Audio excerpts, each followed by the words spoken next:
നാളെ രാവിലെ ഉറക്കമുണരുമ്പോൾ കേരളത്തിൽ ഒരു കാര്യം നഷ്ടപ്പെട്ടതായി നിങ്ങൾ സങ്കല്പിക്കുക. റോഡുകളോ ബസ്സുകളോ സർക്കാരോ അല്ല, മറിച്ച് വളരെ അദൃശ്യമായ ഒന്ന്, എന്നാൽ വളരെ ശക്തമായതും പോലീസ് സിസ്റ്റം. ഒന്ന് സങ്കല്പിച്ച് നോക്കുക. നമുക്ക് ചുറ്റും പട്രോളിംഗ് നടത്തുന്ന വാഹനങ്ങളില്ല, രാത്രിയിൽ സൈറണുകളില്ല, ജംഗ്ഷനുകളിൽ ഉദ്യോഗസ്ഥരില്ല, എന്തെങ്കിലും തെറ്റ് സംഭവിക്കുമ്പോൾ വിളിക്കാൻ ആരുമില്ല. ആദ്യം ഇത് സ്വാതന്ത്ര്യം പോലെയാണ് നമുക്ക് തോന്നുക. ഫൈനുകളില്ല, നിയന്ത്രണങ്ങളില്ല, നിങ്ങളെ നിരീക്ഷിക്കുന്ന ഒരു അധികാരിയുമില്ല. എന്നാൽ മണിക്കൂറുകൾക്കുള്ളിൽ ആ വികാരം നമുക്കിടയിൽ മാറാൻ തുടങ്ങും. കാരണം നമ്മൾ പലപ്പോഴും നിയന്ത്രണമായി കാണുന്നത് യഥാർത്ഥത്തിൽ സംരക്ഷണമാണ്. അപ്പോൾ കേരളത്തിൽ, അതായത് നമ്മുടെ നാട്ടിൽ, പോലീസ് ഇല്ലായിരുന്നെങ്കിൽ ജനജീവിതം എങ്ങനെയായിരിക്കും? വളരെ പ്രധാനപ്പെട്ട, അതോടൊപ്പം ചിന്തിക്കേണ്ട ഒരു വിഷയമാണ് നമ്മളിന്ന് സംസാരിക്കുന്നത്. കേരള പോലീസ് സേനയിൽ സിവിൽ പോലീസ് ഓഫീസറായി സേവനം ചെയ്യുന്ന എൻ്റെ ഏറ്റവും അടുത്തൊരു സുഹൃത്തിൻ്റെ ആവശ്യപ്രകാരമാണ് ഞാൻ ഈ വീഡിയോ ചെയ്യുന്നത്. കിരൺ, അവനാണ് ഇതിനെക്കുറിച്ച് സംസാരിക്കാൻ എന്നെ പ്രേരിപ്പിച്ചത്. ഈ ചാനലിൻ്റെ എല്ലാ പ്രിയപ്പെട്ട പ്രേക്ഷകർക്കും പുതിയൊരു വീഡിയോയിലേക്ക് സ്വാഗതം.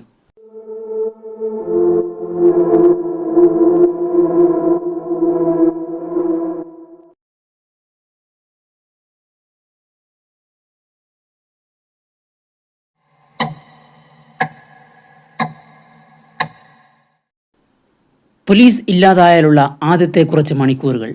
തുടക്കത്തിൽ ആളുകൾ ആഘോഷിച്ചേക്കാം, ഗതാഗത നിയമങ്ങൾ ലംഘിച്ചേക്കാം, ഹെൽമറ്റുകളും സിഗ്നലുകളും അർത്ഥശൂന്യമാണെന്നവർക്ക് തോന്നിയേക്കാം. കടകൾ പതിവ് പോലെ തുറന്നിരിക്കും, ബസ്സുകൾ ഓടും, സ്കൂളുകൾ പ്രവർത്തിക്കും. എന്നാൽ പതുക്കെ ആദ്യ മണിക്കൂറുകളിൽ തന്നെ നമ്മുടെ ഈ സിസ്റ്റത്തിൽ ചില വിള്ളലുകൾ പ്രത്യക്ഷപ്പെടാൻ തുടങ്ങും. നിങ്ങൾക്ക് സങ്കല്പിക്കാം, തിരക്കേറിയ ജംഗ്ഷനുകളിൽ വാഹനങ്ങൾ കൂട്ടിയിടിക്കാൻ തുടങ്ങും.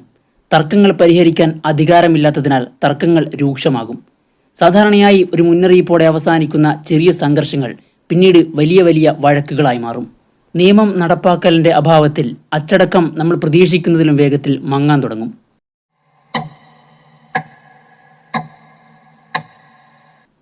ആദ്യ ദിവസത്തിൻ്റെ അവസാനത്തോടെ ഒരു പുതിയ വികാരം നമ്മളിൽ പടരും: അനിശ്ചിതത്വം.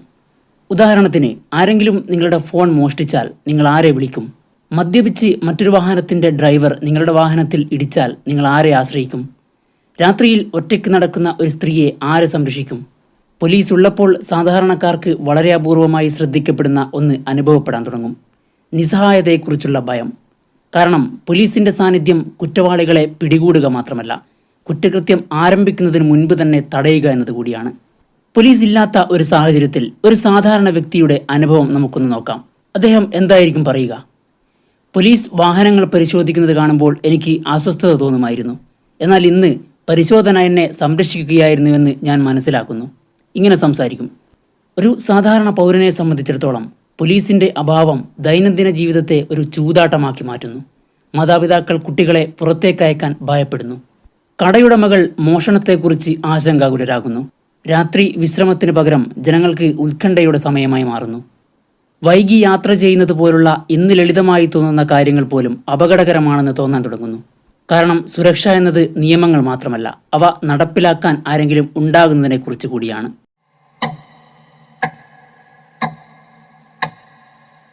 ഗവൺമെന്റ് അഥവാ ഔദ്യോഗിക അധികാരം അപ്രത്യക്ഷമാകുമ്പോൾ ഇതിനു പകരമായി അനൗദ്യോഗിക അധികാരം ഉയരാൻ തുടങ്ങും. പ്രാദേശിക സംഘങ്ങളും സ്വാധീനമുള്ള വ്യക്തികളും ശക്തരായ ഗ്രൂപ്പുകളും നിയന്ത്രണം ഏറ്റെടുക്കാൻ തുടങ്ങും. അവർ തന്നെ പുതിയ നിയമമായി മാറും. തർക്കങ്ങൾ പിന്നീട് നിയമങ്ങളിലൂടെ ആയിരിക്കില്ല, മറിച്ച് സ്വാധീനത്തിലൂടെയും ശക്തിയിലൂടെയുമായിരിക്കും പരിഹരിക്കപ്പെടുക. അതായത് കയ്യൂക്കുള്ളവനും സ്വാധീനമുള്ളവനും കാര്യക്കാരൻ എന്നൊരു ലൈൻ.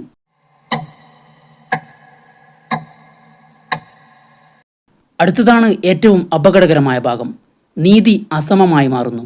ശക്തർ ആധിപത്യം സ്ഥാപിക്കുന്നു, ദുർബലർ അതിനിടയിൽ കഷ്ടപ്പെടുന്നു. ഈയൊരു കാര്യം ഒരു പോലീസ് ഉദ്യോഗസ്ഥൻ്റെ അനുഭവത്തിൽ നിന്ന്, അല്ലെങ്കിൽ അദ്ദേഹത്തിൻ്റെ വീക്ഷണകോണിൽ നിന്ന് സങ്കല്പിച്ച് നോക്കുക. അതായത് ആളുകൾ കരുതുന്നത് പോലീസിൻ്റെ ജോലി കുറ്റവാളികളെ അറസ്റ്റ് ചെയ്യുക എന്നതാണ്. പക്ഷേ അവരുടെ ജോലിയുടെ ഭൂരിഭാഗവും സാഹചര്യങ്ങൾ അപകടകരമാവുന്നത് തടയുക എന്നതാണ്. നിയന്ത്രണം തീരെയില്ലാത്ത ഒരു സമൂഹം എങ്ങനെയിരിക്കുമെന്ന് ഒരു പോലീസ് ഉദ്യോഗസ്ഥന് അറിയാം. കാരണം അവരെല്ലാ ദിവസവും അതിൻ്റെ ഏറ്റവും മോശം വശങ്ങൾ കൈകാര്യം ചെയ്യുന്നവരാണ്. അതായത് പോലീസ് ഒരു ദിവസത്തേക്ക് പോലും പിന്നോട്ട് പോയാൽ സിസ്റ്റം മന്ദഗതിയിലാവുക മാത്രമല്ല, അത് തകരാൻ തുടങ്ങുകയും ചെയ്യും. പോലീസ് കുറ്റകൃത്യങ്ങളോട് പ്രതികരിക്കുക മാത്രമല്ല ചെയ്യുന്നത്, അവർ നിരന്തരം പിരിമുറുക്കം കൈകാര്യം ചെയ്യുന്നവർ കൂടിയാണ്. വർധനവ് തടയുന്നവരാണ്, സന്തുലിതാവസ്ഥ അതിലൂടെ നിലനിർത്തുന്നവരാണ്. അവരില്ലെങ്കിൽ ആ സന്തുലിതാവസ്ഥ അതോടുകൂടി അപ്രത്യക്ഷമാവുകയും ചെയ്യും.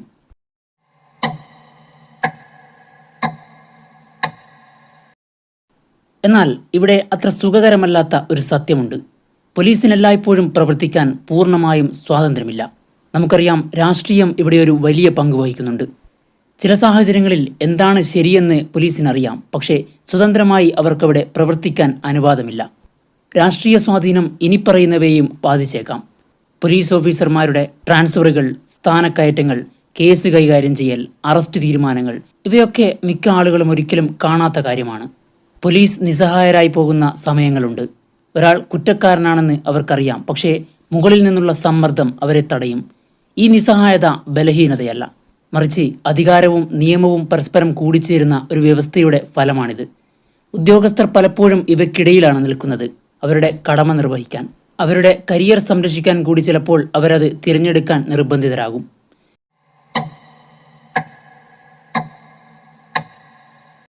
ഇനി ഒരു കാര്യം നിങ്ങൾ സങ്കല്പിച്ചു നോക്കുക.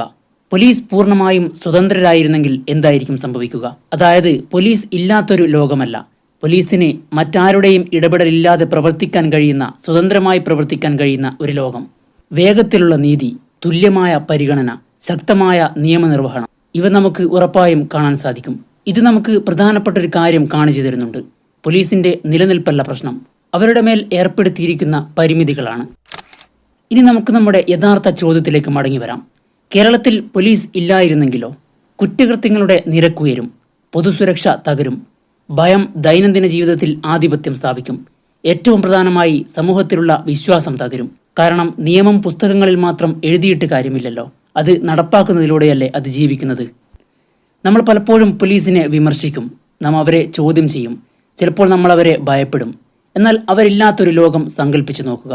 പെട്ടെന്ന് അവരുടെ പ്രാധാന്യം നിങ്ങൾക്ക് വ്യക്തമാകും. പോലീസ് ഇല്ലാത്ത ഒരു സമൂഹം സ്വാതന്ത്ര്യമല്ല, മറിച്ച് അത് വളരെയധികം കുഴപ്പത്തിലേക്ക് കലാശിക്കും.